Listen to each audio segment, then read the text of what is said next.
Aqui nós vamos ver o plano da salvação através da vida de Esther. Eu quero meditar com vocês nessa noite o propósito de salvação através da vida de Esther, e nós vamos fazer um comparativo com os dois livros, né? Com o livro de Ruth e com o livro de Esther, que tudo isso traz, através dessas duas mulheres, um plano divino, tá? Da redenção da humanidade. Então, nós precisamos entender que o Senhor, Ele traçou um propósito e Ele vai cumprir através dessas mulheres. Nós vamos ver um paralelo disso, conhecidas ou anônimas. Deus faz a gente, participar desse projeto do Senhor. Então, não se preocupe se você está sendo vista, seu nome está sendo colocado ou não, né, homens ou mulheres, porque aqui na palavra vai dizer, conhecidas ou anônimas, muitas mulheres, elas foram fundamentais no plano divino de redenção da humanidade. Então, neste trimestre, irmãos, nós vamos estar estudando esses livros de Ruth, de Esther. Nela nós vamos ver como Deus ele usou essas mulheres na história da salvação. Elas foram muito importantes para preparar todo o contexto necessário para o advento de Jesus Cristo, o nosso Salvador. Como eu falei aos irmãos, Deus ele fez um propósito, ele criou esse plano, e através destas mulheres nós vamos ver o plano dele sendo cumprido. Os irmãos entendem que o texto principal, vamos dizer assim, o texto áureo principal da nossa Bíblia, ela está em torno de Cristo, apontando a salvação. Toda a palavra do Senhor, ela aponta para a salvação. E nós precisamos entender que nesses textos também vai ter o plano da salvação aqui discorrido. Talvez num ponto, de uma forma, de outra, mas nós vamos compreender, vocês vão entender. Ruth e Esther são dois livros da Bíblia que levam o nome destas mulheres. Estão duas mais belas e extraordinárias, dramáticas histórias da Bíblia Sagrada. A primeira, ela ocorreu em Moabe e em Belém. Tá? Isso foi lá no período dos Juízes, que durou aproximadamente uns 325 anos, de 1375 a 1050 a.C. Então, nós vamos ver essa primeira parte. Depois a segunda na Pérsia, depois do cativeiro. Ruth e Esther, elas viveram em épocas totalmente diferentes, circunstâncias, contextos muito diferentes, mas as duas elas vão trazer exemplos para nós, virtudes, tá? Espirituais e morais, fé, convicção, como eu falei antes, humildade, coragem, obediência, simplicidade, pureza e a preservação do povo judeu. Elas participaram, vamos dizer assim, dessa preservação, né? Esther principalmente. E eu quero depois que vocês prestem bem atenção naquele texto que nós lemos, e a gente vai voltar nele, tá? Aqui, suas vidas continuaram sendo fontes de profunda inspiração para todos que desejam agradar a Deus e viver para a sua glória. Então nós vamos falar um pouquinho sobre o propósito desses dois livros. Todas essas lições elas vão discorrer nessa história maravilhosa, mas eu quero me deter nesta noite em duas questões, dois paralelos, tá? Então, que é a família de Elimeleque, que nós vamos ver no livro de Ruth.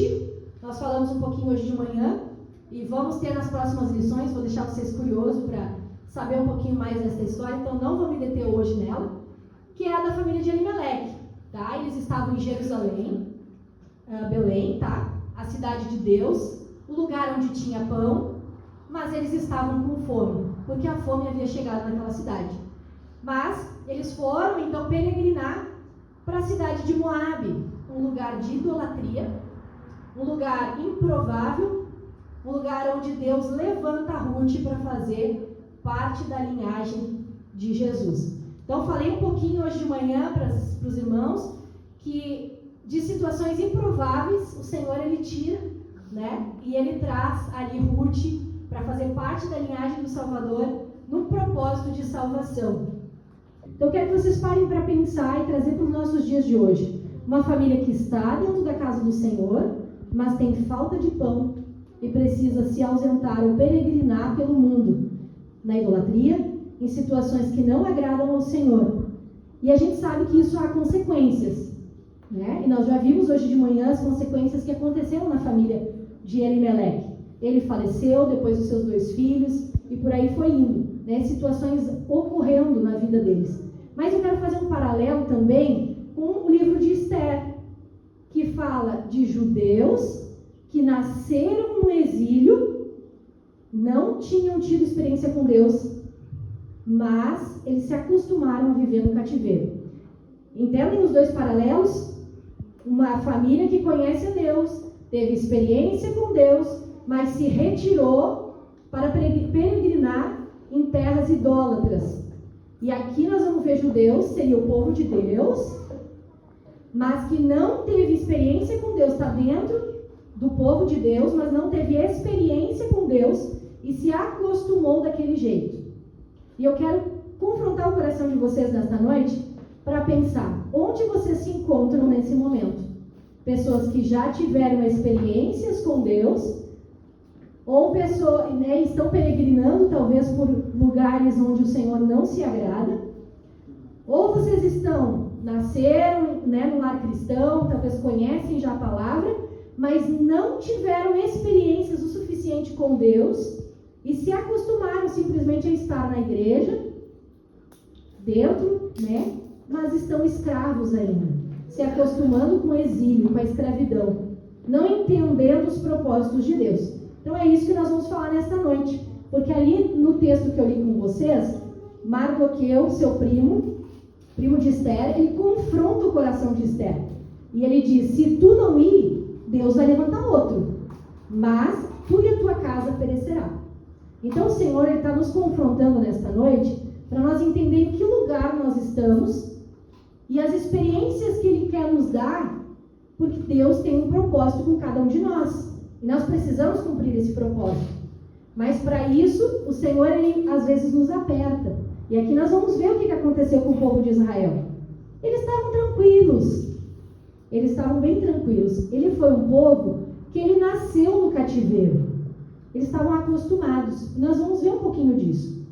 No contexto, vou trazer só uma síntese do contexto histórico de Noemi e de Ruth, que é a família de Elimeleque, mas eu falei para vocês que eu não vou me aprofundar, porque eu quero que vocês venham no domingo de manhã estudar um pouquinho sobre isso. Então, a família de Elimeleque, ela então está no lugar de pão, mas ela sai peregrinar nas terras de Moabe, um povo idólatra, um povo de promiscuidade, com problemas morais muito graves.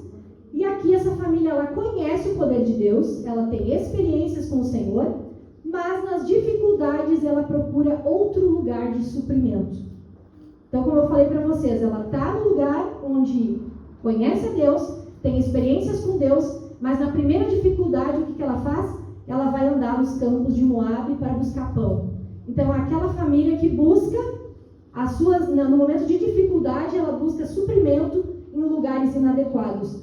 E Elimeleque e seus filhos então vêm a morrer como consequência disso tudo, mas Deus, como Ele não perde o controle, Ele faz o improvável parte do seu plano. Então o Senhor, Ele sempre levanta pessoas para cumprir o seu plano na face da terra.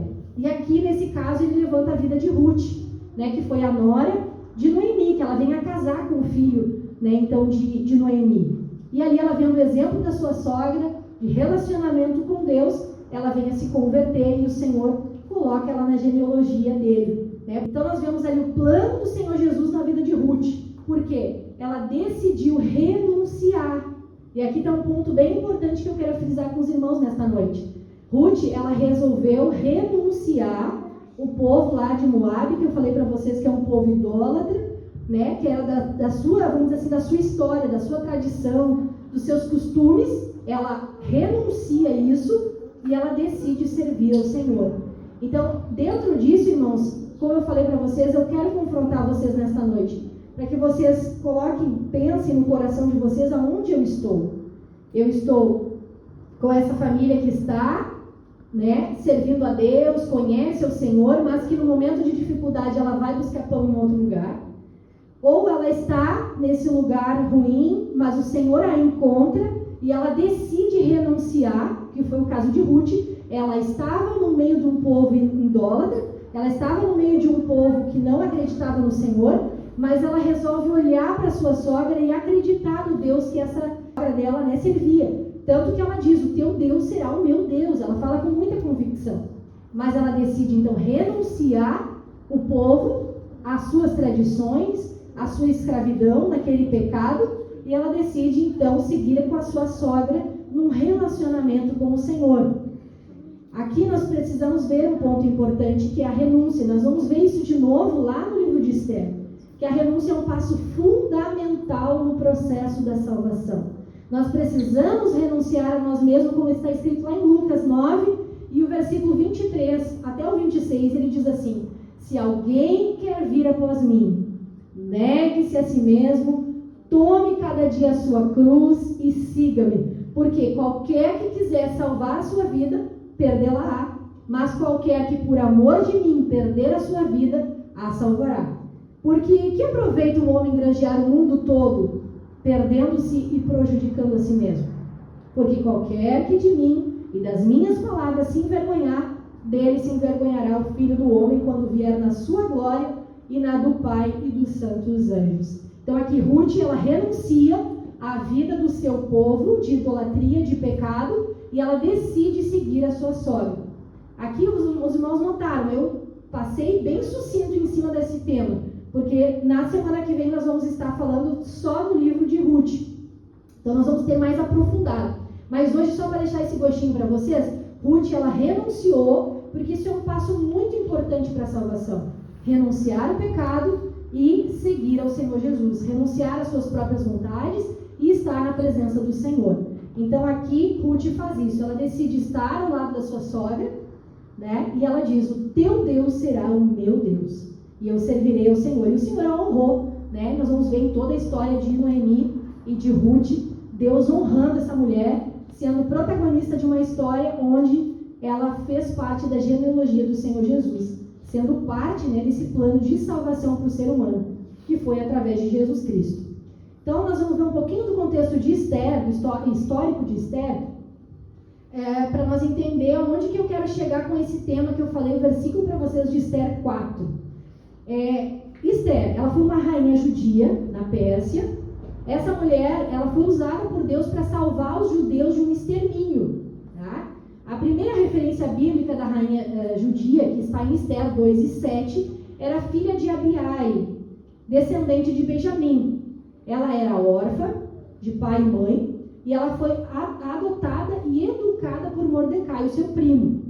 Sua vida sofreu uma mudança radical, de órfã adotada por seu primo. Ela foi alçada ao posto de rainha do maior império do mundo de então, a Pérsia. Mas para melhor compreensão desse texto, irmãos, eu quero trazer um pouquinho antes para mencionar para vocês, tá? No final da monarquia do povo hebreu, lá em 722 a.C., houve uma queda do reino do norte sobre os assírios. Tá? O reino de Judá e o reino de Israel, ali de Jerusalém, ele começou a andar em errado, em idolatria, e o Senhor ele vem trazendo seus juízos sobre o povo de Israel. Então houve a queda do povo, e aí pouco mais de 100 anos, Judá, o reino do sul, ele foi levado para o cativeiro babilônio. 3 levas, foi a primeira, a segunda e a terceira leva, então para a Babilônia, cativos. Porque o povo decidiu, conhecendo Deus, conhecendo seus milagres, conhecendo o que Deus fazia, ele decidiu se afastar da presença do Senhor. Mas aí o Senhor ele começa a tratar com o povo, porque ele não quer que nenhum se perca. Então ele começa a tratar com o povo de Israel, e conforme Jeremias já havia profetizado, o exílio babilônico duraria 70 anos. Lá em Jeremias 25:11, a gente vai ver esse texto. E foi um período em que Deus tratou então com Judá, e principalmente para tirar a idolatria que havia contaminado a nação. Vocês vão ver de novo a idolatria. Aí vocês podem pensar, mas nós não temos uma igreja onde nós temos ídolos, né? Mas o Senhor às vezes quer nos confrontar para o entendimento de que Ele precisa estar em primeiro lugar na nossa vida. Às vezes outras coisas têm tomado conta do nosso coração, e isso se torna idolatria. Tudo que tira o lugar do Senhor, ele se torna uma idolatria. Então o Senhor está também falando no nosso coração nessa noite sobre isso. E Deus abomina todo pensamento, sentimento e comportamento idólatra. Então às vezes os nossos pensamentos, a gente não está às vezes na frente de uma imagem, mas às vezes o nosso coração, o nosso tesouro, ele está em outro lugar, ele não está no Senhor, nossa confiança não está no Senhor. Então por isso, nada em nossa vida ela pode ocupar o lugar que pertence somente ao Senhor. Então nós precisamos entender que o povo de Israel ele foi tratado pelo Senhor por causa disso. E aí vem o fim do exílio, que Deus tratava com Judá, por causa da idolatria, exercia o seu justo juízo sobre a Babilônia também, porque a Babilônia era um povo que praticava muita iniquidade, era um povo que estava sendo também tratado pelo Senhor. Então, ao mesmo tempo, Deus tratava com cada um desses povos. Antes, já havia julgado a Síria, como havia profetizado o profeta Naum. Mas, Deus ele não tem um culpado por inocente, o Senhor sempre vai tratar. E aí, ele vem, levanta Ciro, que vence os babilônicos, e ele faz uma aliança, então, com o Império da Pérsia, que aí vai ser aqui do livro de Esther que nós vamos ver, com o Império Persa. E logo no primeiro ano desse reinado, o Senhor despertou o espírito do Ciro, do rei Ciro, rei da Pérsia, e ele fez decretar o retorno do povo judeu. Aí aqui nós já vamos ver a ação de Deus sobre o povo judeu, que é o povo do Senhor. Ele trata com o povo, ele vê que o povo está se voltando ao Senhor, ele falou que eram 70 anos que ficariam, e ele termina esse tempo, age na vida da Babilônia também, porque o Senhor, como eu falei, ele tem o juízo sobre cada um dos povos, e aí ele trata na vida de Israel, libertando eles novamente, porque eles, toda vez que o Senhor trata com eles se arrependem, se humilham na presença do Senhor, e o Senhor, ele liberta. E aí, então, o rei então, faz um decreto que o povo pode retornar para Jerusalém. Então, ele entende que os reinos eles estão soberanos, tratando, mas, ao mesmo tempo, ele entende que ele precisa confiar no Senhor, que ele se humilha, pede perdão, ele renuncia o seu próprio eu e pede a misericórdia do Senhor. Então, ele está de novo falando sobre essa confiança que nós precisamos ter em Deus para que Deus possa agir. Então, agindo assim, podemos ter uma vida quieta, sossegada, enfim, vários outros textos da palavra do Senhor. Mas o que eu quero me deter é nesse pós-exílio, que eles são libertos, eles podem voltar para a sua terra e eles decidem ficar. Eles se acostumam a ficar na terra do exílio. Por quê? Muitos já vêm morrendo, as pessoas de mais idade, aquelas que já tinham tido experiências com Deus, elas começam a falecer e vai ficando, então, esse povo que nasceu no exílio. Porque eles ficaram 70 anos. Então, já tinha se passado esse tempo. E essa geração, ela foi nascendo dentro do exílio. E ela não tinha tido experiências com Deus. E aí que está, às vezes, o problema. Como eu falei para vocês antes, os dois comparativos. Uma família que conhece a Deus, mas que vai buscar no momento de necessidade um auxílio em lugares idólatras, em lugares que não agradam o Senhor. Mas nós vamos ver aqui famílias que não conheciam, não tinham experiências com Deus. Eles sabiam de ouvir e falar, porque os seus pais diziam, o Deus de Abraão, de Isaac, de Jacó, nas profecias foi falado, ele nos libertou. Mas muitas pessoas elas não voltaram. E Esther, no livro de Esther, ele vai registrar os fatos ocorridos na capital do Império Persa, Suzã, entre o primeiro e o segundo retorno dos judeus para Jerusalém. Mas aqui a gente vai ver que estima-se que mais ou menos 1 milhão de judeus viviam na região da Babilônia, mesmo com o decreto do Ciro, que permitia que eles voltassem. Olha a quantidade de judeus que ficaram na Babilônia. Eles podiam voltar, eles podiam ser livres, mas escolheram ficar escravos. E não é assim que nós vemos nos dias de hoje. Muita gente pode ter a salvação, pode ter a ajuda do Senhor, conhece o Senhor de ouvir falar, mas não confia no Senhor e se mantém presos e no lugar de cativeiro. E aí, mesmo com o decreto do Ciro, que permitia que eles voltassem para Jerusalém, a maioria absoluta dos judeus decidiu que lhes parecia cômodo permanecer nas cidades que ocupavam a Babilônia. Somente cerca de 50 mil voltaram para Jerusalém no primeiro grupo, liderados por Zorobabel. E no segundo ano do reinado de Ciro, lá em 538 a.C., esse período da história é narrado no capítulo 1 até o capítulo 6 lá de Esdras, que a gente vai ver a reconstrução de Jerusalém. Eles têm que reconstruir os muros, eles têm que reconstruir o templo, eles começam a reestruturar o culto na presença do Senhor. Esdras vai trazer a leitura da palavra de Deus, vai reestruturar o culto ao Senhor. Mas vocês entendem que aí de novo a gente vê uma renúncia? E por que esses judeus se acomodaram vivendo lá? Estavam prosperando, estava dando tudo certo, as coisas estavam bem, aparentemente, estavam livres, aparentemente, mas estavam numa terra que não era para eles, né? Era uma terra que não era deles. Eles eram o povo da promessa, o povo que vir o Salvador. E como é que eles não queriam voltar para cumprir os planos do Senhor? Aí o que o Senhor precisa fazer? Às vezes dá uma sacudida com o povo. E aí acontecem as lutas. Lá na primeira família a gente vai ver que tem falta de pão. Eles precisam peregrinar para buscar alimento. E aqui nós vamos ver que aconteceu um decreto.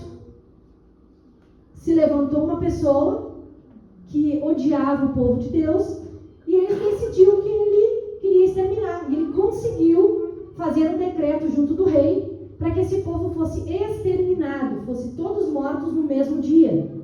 E aí vem de novo a soberania de Deus e o controle de todas as coisas para mexer com o seu povo. Eles estavam acomodados, eles não queriam sair daquele lugar para cumprir os planos de salvação que o Senhor tinha determinado para o seu povo. Eles estavam acomodados. E às vezes nós não estamos assim, irmãos, longe da vontade de Deus, não cumprindo os planos que o Senhor determinou para nós.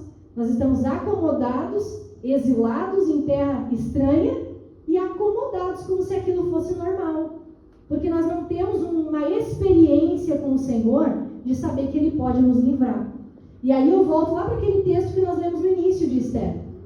Que Mardoqueu, ele confronta Esther e ele diz: se tu não fizer, Deus levanta outro e faz. Mas tu e a tua casa vão perecer. Porque o Senhor, Ele tem o controle de todas as coisas, Ele cumpre os seus planos. Mas nós precisamos nos posicionar. Porque se nós não fizer, Deus vai levantar outro. Mas e nós e a nossa casa? Nós vamos todos morrer? Então é isso que Mardoqueu ele confrontou muito forte. Essa palavra confronta o meu coração também nesta noite. Que nós precisamos nos posicionar na presença do Senhor para fazer algo diferente. Que o Senhor ele quer agir na nossa vida, Ele tem um propósito para cada um de nós. E é um plano de salvação. Só que nós precisamos cumprir, nós precisamos nos posicionar. E Mardoqueu ele faz isso na vida de Esther e ele diz: quem sabe não foi para esse tempo que tu foi chamada, que tu te tornou rainha. Então você não sabe por que você está na posição que você está. Você não sabe por que Deus lhe colocou nessa posição. Porque talvez por esse tempo o Senhor quer dar livramento ao seu povo, quer produzir salvação na vida de alguém, quer trazer libertação, e você vai ser um instrumento para o Senhor. Só que você pode decidir, como Mardoqueu falou para a vida de Esther. Tu pode tomar essa posição. Tanto que Esther toma essa posição e ele diz: sim, eu farei. Se morrer, morrerei, mas eu vou cumprir os planos do Senhor. E ela se humilha na presença do Senhor, ela jejua, ela ora, e ela se coloca à disposição para que o plano da salvação acontecesse ao povo de Israel. Mas de novo eu confronto vocês. Entendam que esse povo ele se acomodou numa posição de exílio, porque não tinha tido experiências com o Senhor. E a minha pergunta a vocês nesta noite: em que posição você está? O Senhor, quem sabe, quer ter um encontro maior contigo nessa noite, para que você possa se posicionar para cumprir esse plano. Só que às vezes nós estamos acomodados, confiando neste mundo, na economia das coisas como está, nós já estamos bem aqui, está resolvido, está dando tudo certo, mas nem sempre tudo que está dando certo é plano do Senhor. Será que vamos esperar um decreto de morte para que a gente possa se levantar e se posicionar? Ou nós vamos entregar a nossa vida ao Senhor e dizer: se morrer, morrerei, mas que eu vou cumprir os planos do Senhor, eu vou. Então, nessa noite, o meu confronto com você é esse, nesse texto, que fique muito gravado ao seu coração, para que você possa também se posicionar para aprender cada vez mais da palavra de Deus, porque aqui nós vamos ter lições muito importantes, irmãos, lições que nos trazem aplicações para os nossos dias de hoje. Porque não adianta nós só vir no domingo, nós pegar, é como se você simplesmente só se alimentasse no domingo, e o restante da semana. E o que você está lendo da palavra do Senhor? O que você está se alimentando? Ou você está raquítico espiritual porque você não se alimenta da palavra do Senhor? Só uma vez por semana que você come? Ou você come 3, 4, 5 vezes por dia? Nós não temos que alimentar o nosso corpo físico também? Então, é isso que o Senhor está nos confrontando nesta noite, trazendo uma aplicação para o nosso coração. Nós precisamos entender que Deus ele tem um propósito para todas as coisas. E Ele fez esse propósito na vida de Noemi, na vida de Ruth, na vida de Esther. Ele sacudiu o povo judeu de alguma forma, dizendo: vocês precisam se posicionar. Mas eles estavam acomodados, precisou ouvir um decreto de morte para que cada judeu pudesse lutar pela sua própria vida. E aqui a gente vê a ação de Deus de novo sobre o povo de Israel. Eles tiveram que se humilhar na presença do Senhor, e ali cada judeu teve que se defender. Porque com estratégia, Esther e Mardoqueu se colocaram na presença do Senhor pedindo sabedoria de como agir naquele momento. E o Senhor deu estratégia para que cada judeu pudesse lutar pela sua própria vida, pela sua salvação. E ali cada um teve que lutar para poder, então, ter a sua liberdade e a sua vida de volta. Mas que nós não precisamos, irmãos, chegar a uma situação drástica como essa, para nós nos posicionar, para que o Senhor possa cumprir em nós o plano da salvação. Vocês entendem que Israel ele precisava retornar para Jerusalém, reconstruir a cidade, o Messias precisava vir, precisava o Senhor nascer, morrer pelas nossas vidas e ser o remidor, ser o salvador. Esse plano precisava acontecer. Mas olha quantos judeus só retornaram para Jerusalém. Foi pouquíssimos. E o Senhor precisou movimentar toda essa geração ali que nasceu no exílio para ter uma experiência com Deus. Mas que nesta noite nós possamos ser confrontados pelo Senhor, para nós também nos posicionar na sua presença, aprendermos mais do Senhor, nos dedicarmos mais à sua obra, falarmos mais do seu amor às pessoas e confiarmos mais no Senhor, porque Ele é um Deus que tem tudo no controle. Ele não perdeu o controle. Ele não perdeu o controle de nada. Ele está agindo. Nós é que não vemos, mas o Senhor ele está agindo. E quem sabe para esse tempo o Senhor te chamou para você ser um meio de salvação para alguém. E aí é que você vai se colocar na presença de Deus hoje e vai perguntar ao Senhor: aonde o Senhor quer que eu salve, que eu ajude alguém? Não que você seja o salvador, mas que você seja o canal, você seja a ferramenta que o Senhor vai utilizar para acontecer essa salvação. Amém, irmãos? Amém. Vamos orar ao Senhor?